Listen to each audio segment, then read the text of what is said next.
वारीचा घेतला पावलानी आम्हा वाळवंटी तुझी सावली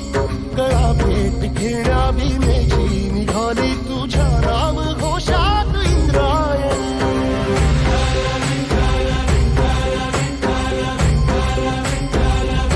भिडे आसमंती ध्वजा वैष्णवांची उभी पंढरी आज नानावली तुझे नाव ओठी तुझे रूप ध्यानी जीवाला तुझी आस लागली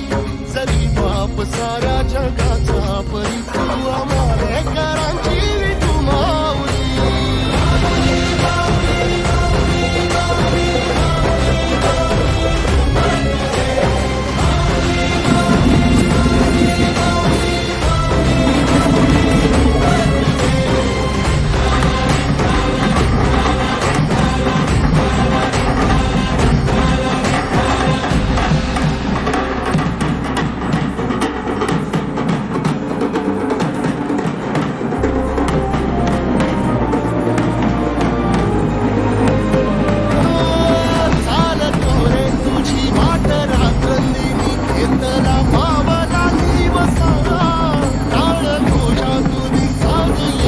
तुझी